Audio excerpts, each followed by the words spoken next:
Hey everyone, this is Chioma, the Robot Diva, bringing you the best in robotics and creativity from STEAM Divas. Today's guest is proof that being a roboticist can take you places, quite literally.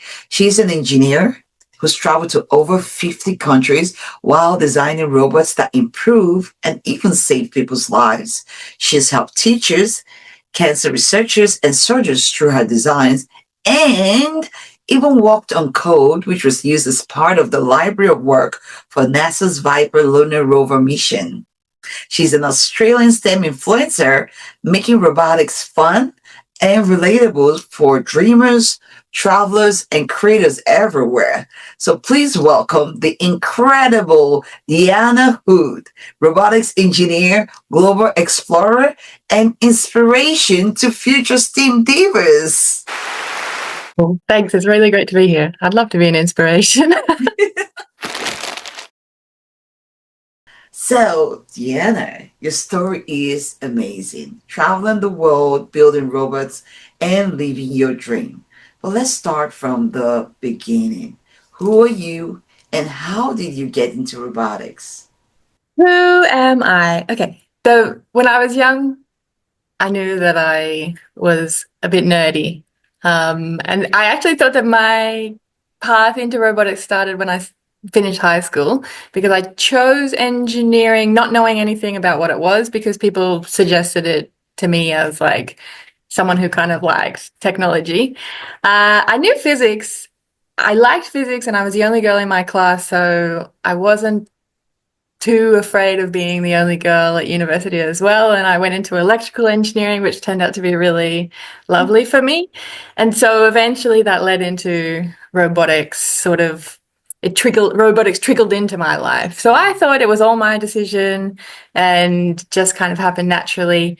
But later I was reminded by my parents that my mum actually sent me to a girls' robotics camp when I was maybe 10 years old. And I had completely forgotten about it. But the point that I especially forgot was that she really had to force me to go. And I actually didn't want to go because I thought, oh, what a scary thing. But also, what a scary thing to go to a camp and not know different people. And so I enjoyed it because programming robots is actually very fun once you try it. And so who knows how much that was actually the start of my career in robotics. Hey, that's nice. And we at Steam Divas, we try to do these things, the camp, the hands-on things, because we want kids to get that spark and or that aha moment. Was there like a specific moment, like an aha moment that made you realize that, oh, the robotics is for me? Yeah, I think technology was interesting to me. And so I didn't mind studying engineering because it was interesting. But as I got a bit older, I started to think, is this for me in terms of the impact that I want to have on the world?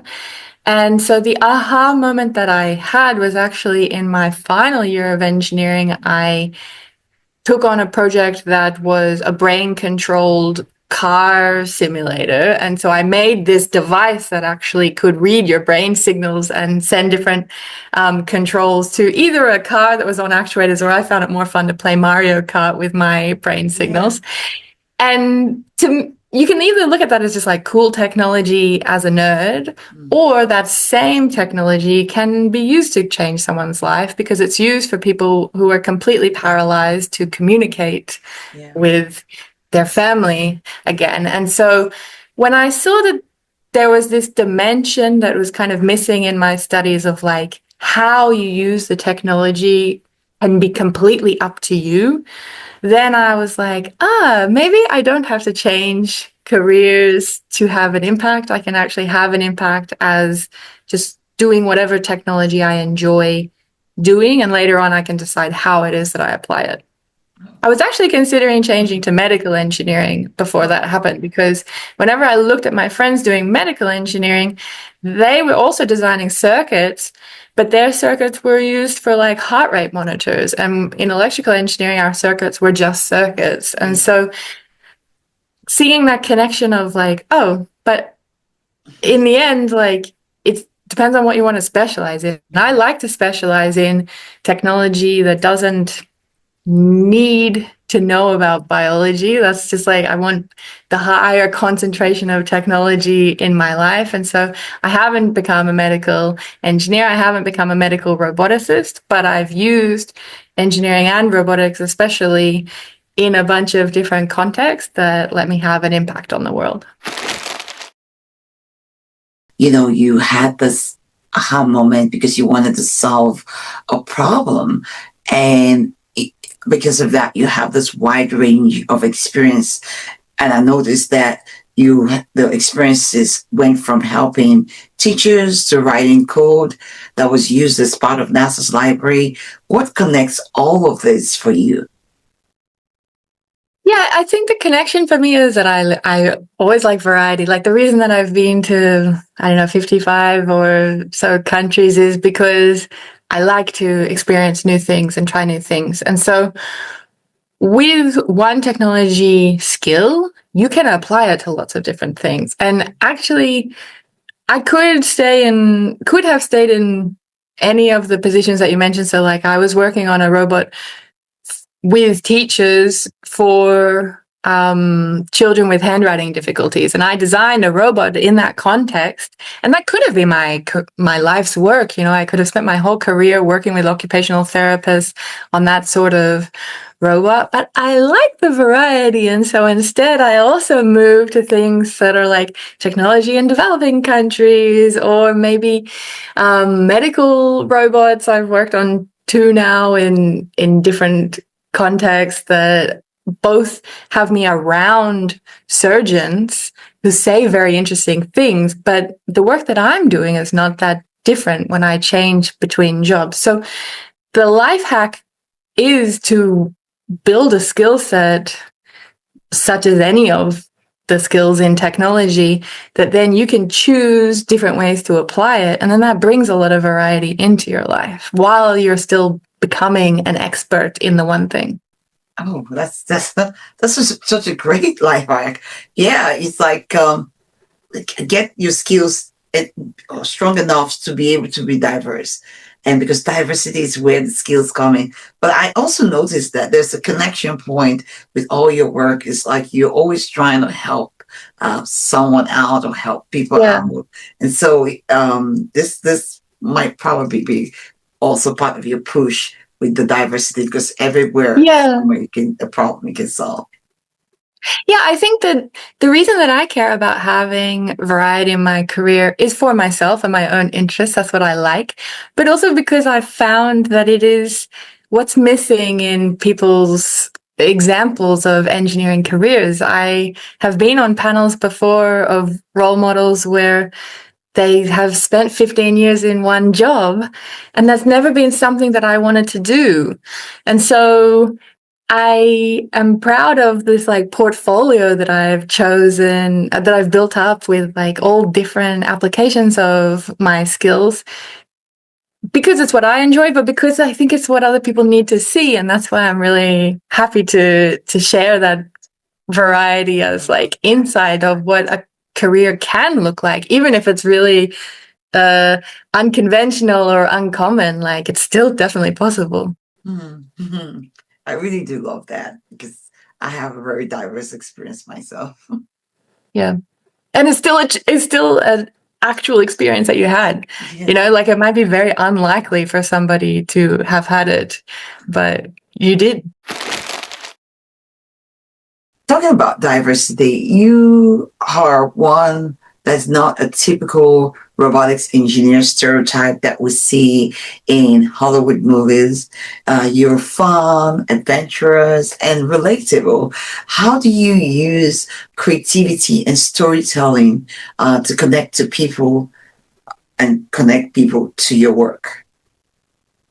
I definitely use creativity in my work because it's one of the main reasons I became like an engineer, because I like problem solving, and problem solving is only particularly effective if you have lots of ideas for how to solve a problem. If the first thing you try doesn't work and then you're stuck, you're going to have a hard time figuring out why the robot is broken.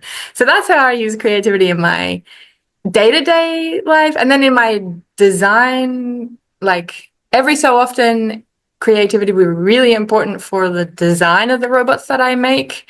Because, for example, I made an educational robot that children teach how to write, and part of that was the robot writing itself. And I had this like new idea that was what made the whole project possible, that the robot would actually point at a tablet instead. And to have thought of that meant that suddenly the school could afford a robot that was capable of writing. And then I had to implement that creative approach. But the most impactful thing that I did on that project was to have that idea. So that's every so often in the like design aspect of my work. But for how I communicated with other people, I've found that I do need to be a bit creative in, if I were to just tell you like that I write code that I enjoy writing every day for these days to move a medical robot around so that it collects ultrasound data, that's what I really enjoy about my work. But most people are too far removed from that to understand why they should be excited for me.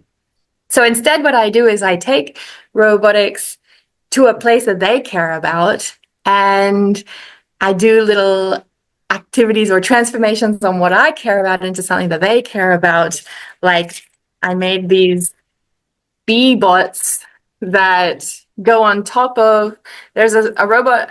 I don't have them here because I just moved to Thailand. They're not with me yet, but I have these little sparrow robots that are a small, I bought them all secondhand off a school teacher, a little robot that you can drive around. And then I've made these bees. I've got a whole bunch of them. I made these bees that go on top. So then you're driving bees around to pollinate the flowers, and you're learning about robotics while you do it, like accidentally. And I run, when I feel like it, environmental robotics workshops, because people are interested in the environment and they're curious about how robots can help. And so adding that application layer on top gets you a much greater interest in a robotics workshop than just driving the sparrows around as pure robots. So I enjoy working on, my job day to day is like pure robotics. But when I try to tell people about my work, I definitely take it to the level of like applied robotics, and sometimes silly intentionally so that it's not intimidating, because I don't think there's anything that intimidating about the work that I do if you've like taken steps to become like trained in what I'm trained in. But this is a much less intimidating way to get into robotics. That's interesting, because as Team Divas, we do something similar with the young girls. We find things that they like, and then we sneak in STEM into it, like making hair and makeup, and we'll just bring STEM and chemistry or robotics to style your hair, and that's just great. But you pointed something that was so prevalent among young women. A lot of young women think robotics is intimidating. What would you tell them about finding the fun in engineering? I also thought robotics was intimidating. I didn't want to go to a robotics camp when I was young, because a lot of the time it's not just learning robotics that's intimidating, it's the context that you have to learn it in. So an all-girls robotics camp is perhaps the most welcoming place to do it, but that's also very intimidating to go to. I didn't want to go. But then, so instead, or like eventually I went to electrical engineering at college, and there were 3% women. That's a very intimidating space as well. But thankfully, by that point, I knew that I wanted to be there. And so it was like, whatever, it's a little uncomfortable to be the odd one out, but I want to be here more than I care about that discomfort. So that's eventually where you have to get to, is like, I'm going to do it no matter what. And that's what I've done with all of my like unconventional things in life. I was working in Silicon Valley.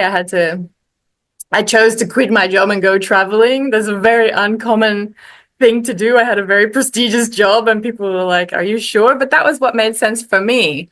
And so once you know what makes sense, then it can still be intimidating and scary, but you're more motivated to like take it on anyway. I think the tricks to getting to that point, though, is that you have to sort of, it helps if you tease out, am I intimidated by the technology or by the environment? Because you can get around the environment by learning in a group. And maybe you join the group yourself, or make the group yourself. I actually make groups of women in robotics who learn things together because that's the way that I like to learn even now.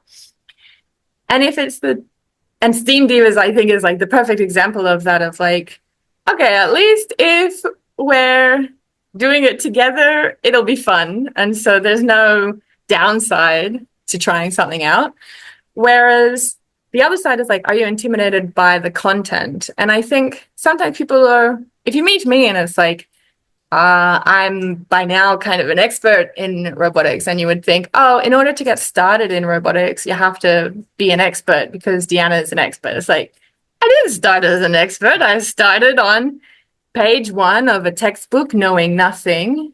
And that's the actual requirement that you need to satisfy to get into robotics, is to know nothing, but to have curiosity. And you have to start with something simple. And so sometimes starting with things simple is like Sphero robots, or like I want to learn more about mechanical engineering things. So I asked my family for mechanical sort of gifts as, or like kits as a gift. And this does huge impact for me on like, okay, now I'm not afraid of a gear because I've assembled this essentially Lego kit that turns into a printing press. So I think there are all sorts of things like that, of like just becoming a bit more familiar one step at a time with technology so that it takes intimidation out one drop at a time. That's important for us to know, a lot of people to know, that this is a saying I heard somewhere, that courage is not the absence of fear, but much rather the ability to face fear while doing what you need to get done. And now that we recognize that everything you said was surrounded around courage, I noticed that you've done a lot of brave things. You mentioned quitting your job at Silicon Valley and traveling solo, working on amazing things, continuously learning. So how do you find the courage and the curiosity to fuel your success, to push you forward? Yeah, I think of it in a mathematical sense, actually. Like, as a mathematician, I'm kind of wired that way. And so for me, it's like courage or persistence or whatever action you're trying to take. To me, it happens when your motivation is greater than, your fear or whatever challenges get in your way. And so the reason I like framing it like this inequality is because to make an inequality satisfied, you can either increase one side or decrease the other side. So if you increase your motivation, that will say that both are at 5. It's like, okay, I went scuba diving with sharks at nighttime once, and I was not super sure if I was game to do that. So maybe it's like a 5 and a 5. I kind of want to do it, but or maybe it's like an 8 and an 8 or something. But you can tweak say it's 5 and 5, then maybe I can increase my motivation by thinking about like how proud I'll feel even if I just try to get in the water. And so then I'm imagining like or just how much I love seeing animals at all, and then that's going to boost it up to 7. And then for the fear, somebody who had been diving at night explained that if something goes wrong, it's just you and a torch. You can only see a very short distance. But if something goes wrong, you just go to the top and the boat will find you. And so it's like you don't know, my fear goes down when I start to understand, okay, what are the actual risks involved? What are the threats? So maybe then you get it to a 7 and a 3. And then I went diving, and it was like one of the things that I'm most proud of in my whole life. I look back and I'm like, oh, that day I was really like gutsy.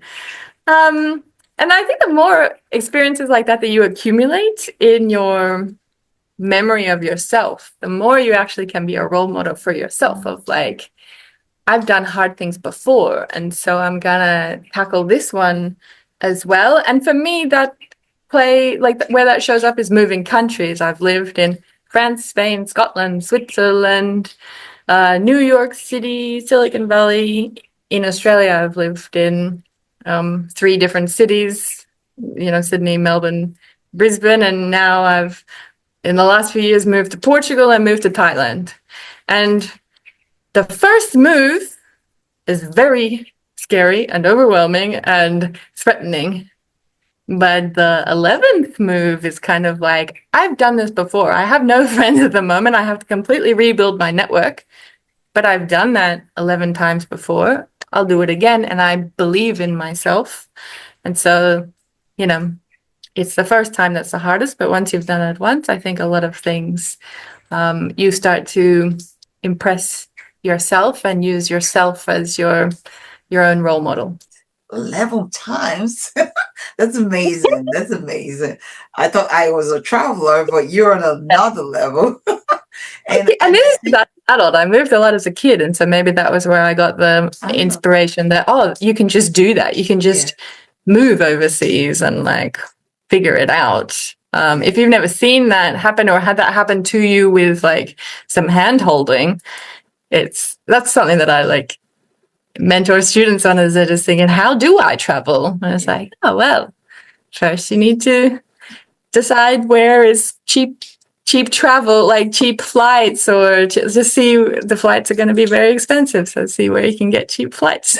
Yeah, that's true. I mean, and also love the mathematical definition of courage and knowing how it becomes part of your motivation. So once you increase your motivation, you increase your courage. And then it seems like fear is inversely proportional. So once you increase your courage, it goes down even more. So this is great. That's it. Yeah. That's it. I love it. Like, you have fear and you do it anyway, whereas there's also strategies to take care of fear. If you're afraid of going to a Steam Divas workshop, well, maybe you can connect to increase your motivation. You think, but I remember once Deanna went to a workshop and it like opened up all of these possibilities for her. So that's going to increase my motivation. And the fear, you drop it down by like watching videos of the previous workshops. You see people smiling and you go, maybe it's not going to be as bad as I think. Maybe you go with a friend. These are strategies to actually like decrease, for me at least, the fear side of the equation. That's such a great life hack. And I also love the way that we have segued into this next segment. You have designed robots that help doctors, teachers, and researchers. What inspired that focus on robots that help people? It's from, I don't know. I think more than most people, I've always just felt it. What I need to do is to help people. Like, it doesn't, I would have a hard time. Almost like just being here today is because I know something and other people might find it useful to their life. I'm a very compassionate person, I think. And so, maybe it starts when you're young by just caring a lot when somebody is upset around you. I'm a very empathetic and caring person. And so if I have a skill set that can help people, I'm not really interested in positions where I get paid well, but I don't have an impact on society. And obviously that's a fortunate place to be in. But the really, really lucky part about my career is I don't have to make any compromises. I can actually have a career that helps people, that I find really interesting, that pays really well enough that I can work part-time. I only work 4 days a week. And so there's no compromise. And so why wouldn't I use my skills in this way that improves people's lives? Oh, that's true. That's true. I think that you're very passionate about robotics. Well, I also understand that sometimes we do see challenges in this area. So, what's one challenge you faced working in robotics, and then how did you overcome it? The challenge at the moment that somebody this week was really surprised that I work remotely. I've worked remotely for the better part of the last 5 years. And as a roboticist, people would think that that's just not possible. It's certainly not common, but I guess I have a skill set that is in demand enough, a skill set combined with personality. I think people like to work with me as an engineer because I'm not just good at my job, but I'm also like a nice person to work with. And so I actually got my job that I have now after I moved to Portugal, and the robot is in Sydney, and they said, look, that's not ideal, but we'd love to give it a go. And there's an 11-hour time zone difference between the two. And so definitely there's challenges that brings into my life of like working away from the office. I would actually love to be with my colleagues because they're all really nice people. And there's a lot of women at the company that I work in at the moment. But instead, I have the personal challenge of like building my own community outside of the office, which is also fun. So sometimes I have to be intentional about finding other technologists to speak with, if in case they're like not at the co-working space that I'm at today.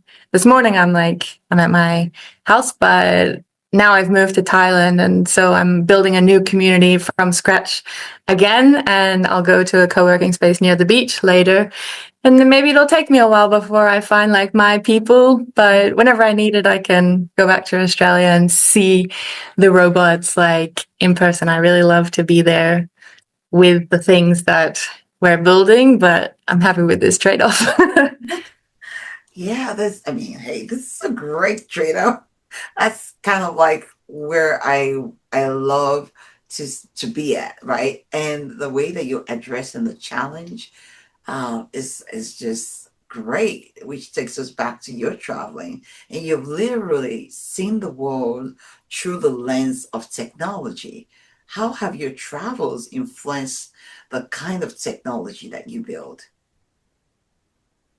um, Actually, I think it ties back to my compassion and empathy again. Obviously, there's a motorbike in the background. I don't know if you can hear it, so I'm waiting for it to go past.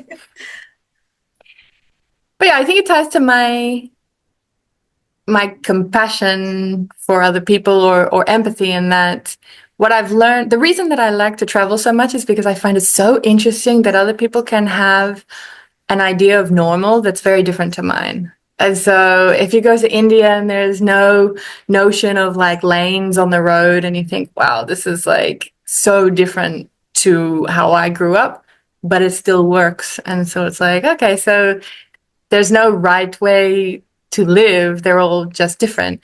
And if you don't design with these differences in mind, then it means that actually products sometimes they can technically work, but they're not very useful. And so I remember one particular example of a product that I was working on was designed for use in Mozambique. It was a USB stethoscope for helping to diagnose children with pneumonia, which is very easily treatable, but you need the diagnosis. And it was so important for this product that it always worked, because when somebody has, like a clinic worker has a line out the door of patients that they need to see, they're not going to spend time to troubleshoot our device if something goes wrong. They're just going to put it in the bin and go back to the way that they know. And so that was like really eye-opening for me from the experience that someone else brought to our team with their like diverse experience. But it opened my mind to this way of thinking. And I've seen it myself of like, I actually, every so often I've saved my money, and so I quit my job and I go traveling. And one year I was volunteering as well in Nicaragua, which is in Central America, and I was repairing medical equipment. And the equipment a lot of the time maybe only needed a new light bulb. But the people who were using the microscope, for example, in a remote clinic, they didn't have access to the light bulb. So when it broke, they put it in the cupboard and the equipment went out of service. And so that's such a different context that you have to design for than what the microscope designers probably were thinking. They're like, oh, whatever, we'll just make it for this one brand of microscope. I'm sure people will find a way. They'll just get it on the internet or something. And they don't have this other perspective in mind. And having a different perspective in mind is, to me, a big, like, that overlaps a lot with empathy. Yeah. And it also overlaps a lot with, like, technical skills of sort of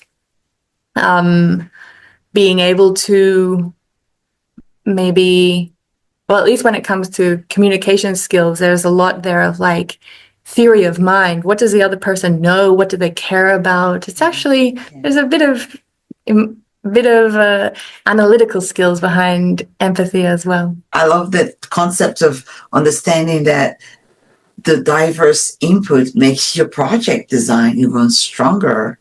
And I think that's, what you're pointing towards is just, we need to continue what we're doing here at RobotDiva of creating diverse people through our products. And so I just love seeing that, we are building something simplified in an easy way, but solving real problems with RobotDiva. And so just seeing that you are doing this in real life within the spaces is just confirming. Yeah, because you see what happens when you don't. Like I bought a new oven here because it's not common in Asia to have an oven installed in your house. So I had to get one. And the temperature dial is very difficult to use. And I'm like, this is the main feature of the oven, but they haven't thought about me in mind. It's like, this was probably designed by technologists in a room who weren't thinking about me. Mm-hmm. And so anytime that I encounter that in life, and STEAM divas would encounter this as well, it should make you angry. And then you should say, I need to be a part of building this technology so that this doesn't happen anymore. It's like, it shouldn't be possible, but it is just because not enough people are in the room caring about different things when technology gets built. I really love the idea that you just gave to the STEAM divas about how they need to reduce their fear, or strategies on how they can reduce their fear, and also strategies on how they can motivate themselves, especially attending STEAM divas events. So still in alignment with advice, what advice do you have for someone just starting out in robotics or engineering today? Well, my advice is to not do it alone. I personally find it a lot easier to learn in groups of other people who are also lost. And that's learning anything, even like surfing. I went on a surf camp in Morocco, and it was so great to be in the waves because everyone was just falling over everywhere. No one knew what they were doing. And if I had that same learning experience in a place where kind of everyone was professionals, I would maybe feel a bit different emotionally. So I think to surround yourself with other beginners who are also learning, and in a welcoming environment. And maybe you have to look for a long time before you find a welcoming environment, but it's worth looking for. It's worth going to an event, in my experience. Then the other thing is to not get distracted by the robots that you see and aren't inspired by, because what's interesting about any technology is not the technology itself, but the technology is interesting, but what's inspiring is usually then how you apply the technology. And so you might feel like, oh no, I know what robotics is. I know what software is. It's just writing lines of code. And it can be true that is what my day looks like. But the lines of code that I write will actually save people's lives when we sell our robot that does ultrasound scans that at the moment there aren't enough sonographers to do. So that's what motivates me to stay in robotics. And I think that can increase people's motivation when they surround themselves by role models and things that inspire them about applications of technology. Because learning the technology itself, it can be challenging, but it's certainly rewarding once you've done it. Yeah. I think another reason that I really love technology careers is because there's very few compromises that you have to make. So like if you enjoy technology and you convince yourself, okay, one day I'll find an interesting application of technology. So then you have a job that you enjoy, you have a impact on society that's fulfilling, and you get paid well. Sometimes, like a lot of careers, you have two of the three, but if you can have three of the three, there's no downside. And having a job that pays well means that you can design the lifestyle that you want. Like you maybe spend 40 hours a week at work. You want to choose something that you enjoy, but it's also only that much time of your life. And so I am many other things in addition to being an engineer. And that's I surf, I scuba dive, I love like cooking different like weird recipes and certainly traveling. And that's made more possible because I've chosen a career that society values and pays well. So I don't work 40 hours, I work 28 hours, and then I have a whole day for volunteering. And so this is like, you can make the life that you want, but it starts with having a career that you enjoy and pays well. And so if you think it might be something that you're not even like good at, but like good enough at, it's definitely a career worth going for. I love the thought behind those 3 points that somebody can get in their career, and knowing that technology is one of the ways that you can find it. And just thinking back to yourself when you were younger, what was one piece of advice would you give to your younger self? What would it be? The advice from my younger self is like, don't get distracted by shinier careers. That I always knew that I loved engineering, but I thought, not sure it can help people. And so my sister, for example, she studied development and that's been her career, but now she's trying to find a way back into technology because that's her soul, like she's one of us. And so to really separate something that would have helped me when I was younger is to separate like what you do and why you do it. You learn a skill, learn the one that you find interesting, and then choose the way you apply it that is going to be fulfilling. And there's so many, it's like impossibly many ways to do that for any technology career that sometimes it's hard to explain to people all of the careers that are possible. And so if it helps to choose one that's like, okay, medical engineering or humanitarian engineering more specifically, then do that. But it's also possible with just pure robotics or pure software engineering, if you're determined. Yeah. I think the reason that it wasn't obvious to me is because I actually finished. It hasn't come up yet, but like I started university when I was 15, and so I really didn't know like how the world worked, how technology could be used in like to help society. But what I did know was that I wanted to learn hard things, and I knew that young people could do hard things. And that's really important advice or like experience for young people to hear, is that like 15-year-olds can do really impressive things if they're motivated to do it. And so even if that's like an overwhelming or like it feels, what's the word we were using? Um, that starts with I. That is like. Intimidating. Thank you. Yeah. If that feels intimidating, if learning engineering feels intimidating, like start with a textbook for people who don't know anything. Like start with a physics textbook on page 1.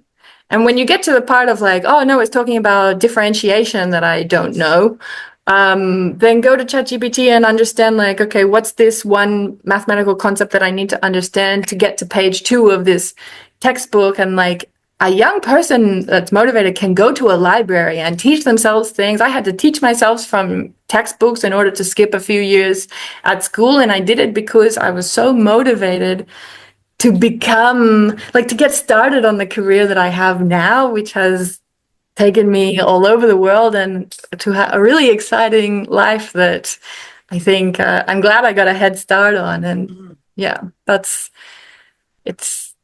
how I've chosen to use the like young person strength, but I've seen 15-year-olds do really impressive things just when they were in touch with the impact that they wanted to have on the world. I think that understanding this is something I want all the STEAM divers and everyone who watches RobotDiva to understand that it's never too late and it's never too early to be able to make this change. And I think that we are at this point where technology is even allowing more people access. Like you couldn't be in school to learn differentiation equation, but you can go to ChatGPT and get it. And so love all of these points that you have raised. This is such a great opportunity meeting you. And thank you so much, Deanna, for sharing your story and your light with us. You show that robotics isn't just about machines, it's about making a difference, exploring the world, and finding joy in the process. So, for those of us that have been, I know there's a lot of people that want to continue this conversation, that want to, connect with you some way. Where can people follow you online or learn about your work? I have a TikTok and Instagram channel for, I've met a lot of students. When I tell them about my life, they're like, how do we just see what it is that you're up to? A lot of messages that I get start with like, what country are you in at the moment?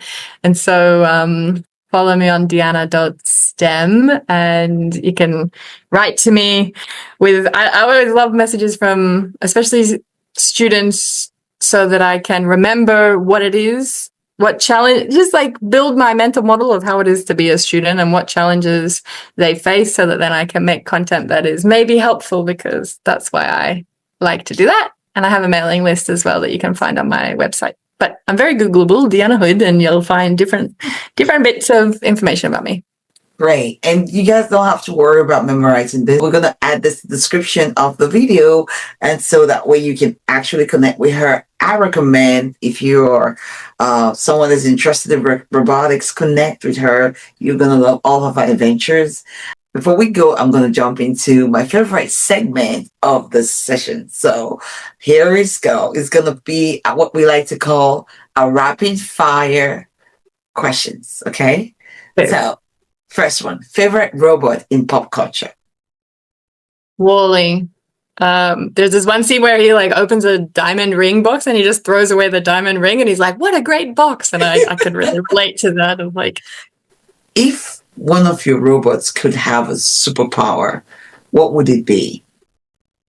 The robot that I designed to work with children had these like flashing lights. That was their favorite part. And so I feel like if that robot could beam energy outside of those flashing lights, that would really blow their mind. So what song that should be on the RobotDiva playlist? Or it could be a theme song you think of robots should have. That Dua Lipa song, if you want to run away with me, I know a galaxy and I can take it for a ride. That's my favorite song. Oldie but a goodie. That's like, it's very hard to play on ukulele because the chorus is, you sing and strum at different times, but she's so fun in concert. It's like, oh, awesome. I haven't seen her, but That song's hard to sing too. Yeah.